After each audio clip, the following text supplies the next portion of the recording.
Bugün ince talaş tozlarından yaptığım bu projeyle karşınızdayım. Kuşadası'ndaki yazlığımın alt kat ve üst kat banyosu da çok yıpranmış, demir boruları küflenmiş, silikon çekilen yerler kararmış ve dolapları da eskimişti.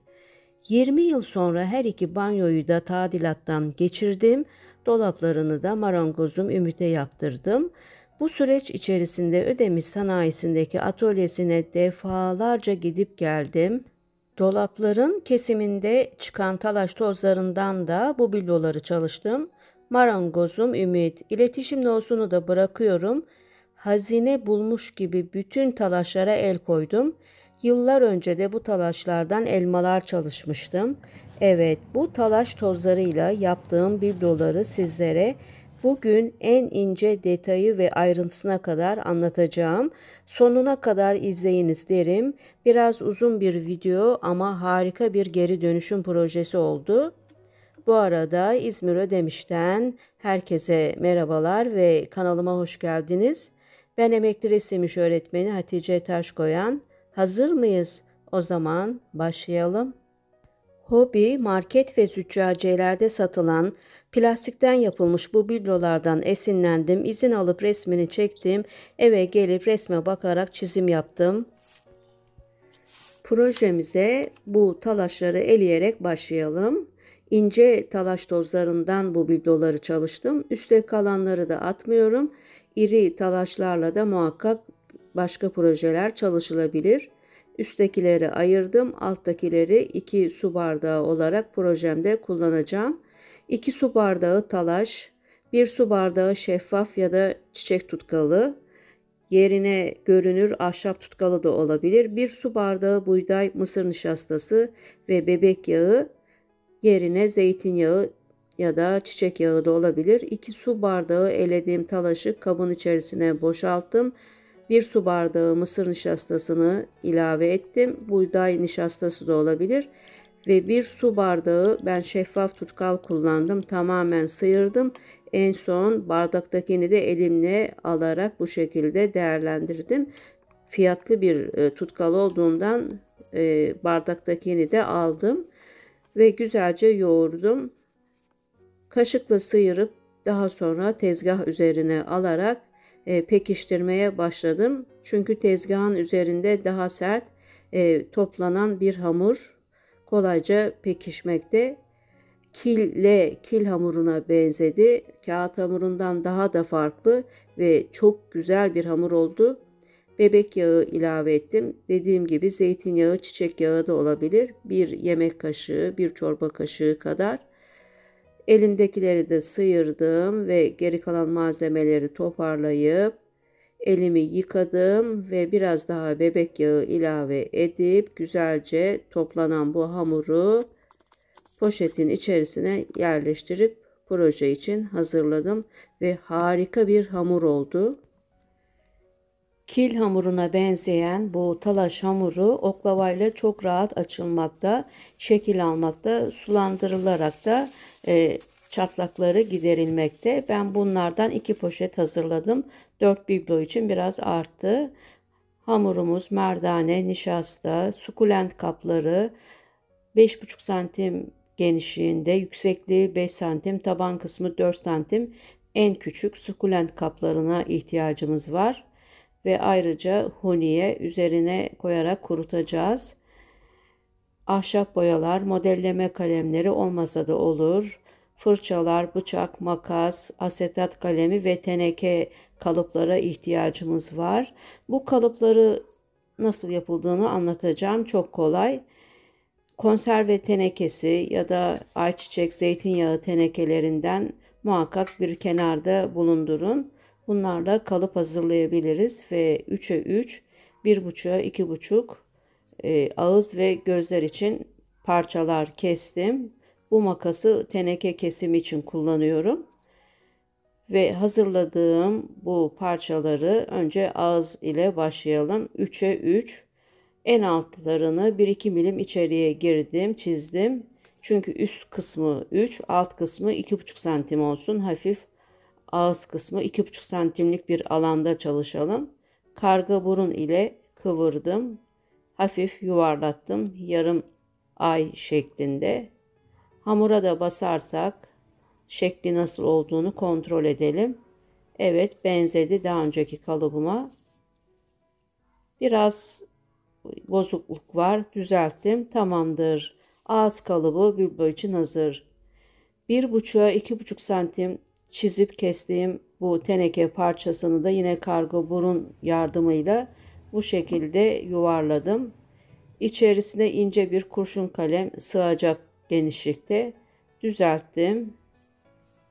Şimdi deneyelim. 2 göz, bir ağız. Evet, kalıbımız hazır. Bu parçaları örnek olması açısından önceden çalıştım. Ölçüleri gözden geçirirsek alt taban 4 santim, yükseklik 5 santim, ağız genişliği 5,5 santim olsun sukulent saksısının. Yine gövde için eni 3,5, boyu 4,5, kalınlığı da 1,5 santim, kol uzunluğu 5 santim, eni 1 santim, hamur kalınlığı 1,2 santim olsun. Ayak boyu 8 santim, eni 1,2 santim, hamur kalınlığı 1,3 ya da 1,4 santim olabilir. Tabii ki ölçüleri değişebilir. Bu cam kesim tahtası. Büyük oğlumun bekarlık öğrencilik yıllarından hatıra olarak saklıyorum. Bu şekilde kullanıyorum. Bir parça kafa için hamur aldım. Nişasta serptim. Küçük bir merdane oklava ile açtım. 3-4 milimetre kalınlığında açalım. Çevirerek önlü arkalı, yatay, yan oklavayı kullanalım bu şekilde. 3-4 milimetre kalınlığında açması gerçekten çok kolay. Pürüzsüz açılmakta. Kağıt hamuru bu kadar rahat açılmamakta. Ve şeffaf tutkal ile bir kenarını fırça yardımıyla sürdüm. Fazlalıkları makas ile kestim ve yapıştırdım. Su alıyorum elime. Tıpkı kil hamurunda olduğu gibi her tarafını su ile geçtim. Çatlak olan yerleri düzledim. Taban kısmını sırasıyla gözlemlediğiniz şekilde kapadım ve fazla hamurları kestim. Tekrar elime su alıp bunları bu şekilde bastırarak şekil verdim. İnce talaş tozundan çalıştığım bu hamura gerçekten şekil vermek kil hamurundaki kadar rahat. Fazlalıkları kestim, nişastaya batırdım, elime su aldım, taban, yan ve ağız kısımlarını iyice düzelterek biçimlendirdim ve çok zevkli çalışması. Bu talaş tozundan yapılan, ince talaş tozundan yapılan hamurla birçok proje geliştirilebilir. Biblolar, hayvan figürleri, aplikler, gece lambaları, her şey tepsi, sehpa yapılabilir. Hayvan figürleri deyince komşunun köpeği de oradan havladı. Açıkta olan hamurları da poşet içerisine alalım. Çok rahat kurumakta. Evet, şimdi bu kafa kısmındaki sıra burunda. Burun için en düzgün, en pürüzsüz yeri tespit edelim. Tıpkı bundaki gibi. Ve küçük bir hamur alalım. Nohuttan, leblebiden daha da küçük. Elin içerisinde yuvarlıyorum. Ne şekil yaparsanız yapın. Önce yuvarlak yapın. Daha sonra şekillendirelim ve pürüzsüz olsun.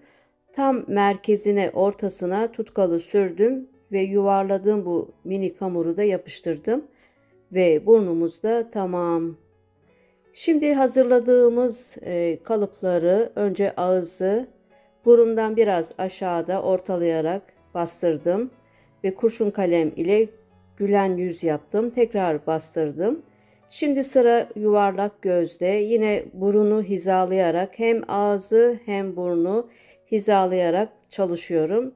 İlk anda orantı kuramayabilirsiniz. Bozuk olsa bile tekrar hamuru yapıştırıp düzleyip su ile tekrar aynı yerden çalışabilirsiniz. Evet, çok sevimli oldu. Kafa kısmı şimdilik bu şekilde. Sonra saç yapacağız. Arka kısmında da ışıklar çıksın diye mumluk olarak kullanırsak 1 santim aşağıda, gözden sonra 1 santim sonra 1,5 santim de olabilir. 7 tane yuvarlak açtım. Yarımşar santim arayla. Taban kısmında da yarım 1 santim yukarıdan 6 tane bu şekilde yuvarlak boşluklar çalıştım. Bunu farklı kalıplarda kullanılabilir. Daha küçük yuvarlaklar ile olabilir. Bu şekilde boşluklar yaptım. 6 ve 7 tane. Saçını da yapıp bu şekilde birçok kafalar yaparak projemizi tamamlayabiliriz. Çok sevimli oldular. Sadece bu şekilde mumluk olarak değerlendirilebilir. Ve kuruması için hunilerin ağız kısmına baş aşağı geçirdim. Kurumaya bıraktım. Yine bu kuruma sırasında ağızları kapanmasın, ağız kısmından da ışık gelmesini istediğim için tekrar kalıp ile bastırdım. Bir gün sonra bunlar kurudu hemen kolaycacık ve bu deliklere geçen hamurları kurşun kalem ile ittim daha kolay çıkarabilmek için ve önce elim ile daha sonra da karga burun ile çektim ve kolayca çıktı. Gördüğünüz şekilde diğerlerini de çıkardım. Bu çukur yerleri de kurşun kalemin arkasıyla bastırıp düzledim ve 4 tane kafam oldu. Dediğim gibi saçlarını yapıp bu şekilde de bırakabilir, boyayabilir, mumluk yapabiliriz. Ama biz bunun gövde, kol, ayak kısımlarına da devam edelim. Burada 3 tanesinin saçlarını tamamladım. Bu arada bir gün sonra hamur sertleşti. Bu hamur ölçülerinden 2 poşet çalıştım ben. Bu kadar da arttı. Tekrar su yardımıyla bunu biraz daha pekiştirdim. Saç yaparken kolay olsun diye. Henüz daha buzdolabına koymadan bu hamuru dışarıda bu şekilde kullanabiliyorum. Yine küçük bir yuvarlak aldım. Elimin içerisinde önce yuvarladım. Daha sonra sivrileştirdim. Bir tarafı daha kalın, bir tarafı ince. Bu 1-1,5 santim uzunluğunda tutkal sürdüm. Bu şekilde bir saç kıvrımı yaptım. Tam burnun hizasında, iki gözün arasında. Tekrar tutkal sürdüm. Biraz daha küçük hamur aldım. Ve yine bir tarafı kalın, bir tarafı ince olarak önce yuvarlayıp sonra bu şekilde şekillendirdim. Üçüncü saç içinde tekrar bir küçük hamur alıp önce yuvarladım. Sonra bu şekilde bir tarafı kalın, bir tarafı incelttim. Onu da yapıştırdım. Bu şekilde doğaçlama saçları aralarında boşluk bırakarak çalışabilirsiniz bu şekilde. Dediğim gibi bu biblo, çiçeklik ya da mumluğun yapımı çok basit. Saçların ön kısımlarını biraz daha uzun, arkalarını kısa çalışabiliriz. 4 tane kafayı tamamladım. Şimdi sıra gövde yapımında. Büyükçe bir hamur aldım elime. Biraz ıslattım, yumuşattım. Gövdenin eni 3,5, yüksekliği 4,5 santim, hamur kalınlığı 1,5 santim kalınlığında olacak şekilde bir hamur elime aldım. Yumuşattıktan sonra önce yuvarladım. Hangi şekli çalışırsanız çalışın önce yuvarlayın sonra şekil verin. Silindir haline getirdim. Cetvel ile bastırarak şekillendirdim. Biraz boyu uzun olduğu gibi yarım santim kadar bıçak yardımıyla alttan kestim ve düzledim. Evet biraz uzun. Uzun da olabilir ama ölçülere uyarsak birebir daha iyi. Yarım santim kestim. Altı düz kalabilir. Kol eklediğimiz yerlerde bu şekilde oval olarak olabilir. Gövdenin yapımı da kafa gibi kolay. Şimdi sıra kollarda. Gövdenin kağıt üzerinde ve yandan cetvel ile sağlamasını yaptıktan sonra onu kurumaya bıraktım. 2 tane aynı büyüklükte kol için hamur aldım. Birisini kaldırdım. Yine yumuşattım. Önce elimin içerisinde sıkıştırıp yuvarladım. Hangi şekli yaparsanız yapın. Bu şekilde önce yuvarlayalım. Daha sonra şekil vermesi kolay olacak. Yuvarladım. Pürüzsüz bu hamuru bu şekilde çevirerek silindir olarak açtım. Yüksekliği 5 santim olacak. Kalınlığı da 1,2 milimetre kalınlığında. Evet 1 santim eninde bir kol. İkincisini de aynı şekilde çalışıp poşet içerisinde iyice hava almayacak şekilde kaldırdım. Ayaklar için biraz daha büyük hamur aldım. Eşit miktarda 2 tane. Onları da aynı kollardaki gibi sıkıştırıp yumuşattım, yuvarladım ve silindir olarak açtım. Kağıttaki ölçülerde silindir haline getirdim ve ölçtüm. Fazlalıklarını kestim. Kalınlığını, yüksekliğini ölçtüm. Fazlalığını da kestim. Bundan da 2 tane ayak hazırlayıp yine poşetin içerisine kaldırdım. Bu arada poşet içerisinde hava almadan kurusunlar. Ayağı alalım ikisini. Bu şekilde tam ortadan kıvıralım. Bir tarafından hafif eğim verelim. Gövdeye yapıştırırken diğerini de eğim vermeden sadece ikiye katlayalım. Kürdanları uçlarından biraz kestim. Önce gövdeye ve ayağa, diğer ayağa ve gövdeye tutkal sürdüm. Şeffaf tutkal, kuruduğunda gözükmemekte. Kürdanları biraz ucundan kestim. Gövdeye tutkal sürdüğüm yere geçirdim. Daha sonra ayağı bu şekilde. Diğer kürdanı da aynı şekilde biraz geçirip bu ayağa hafif eğim vermedim. Yere paralel olduğundan diğeri biraz kalkık. Ona eğim vererek yapıştırdım. Ayak şeklini değiştirebilirsiniz kendi zevkinize göre. Hatta daha kolay çalışmak için önce kendiniz bağdaş kurun, şekil verin. Ona göre biblolarda ayak şekli çalışabilirsiniz.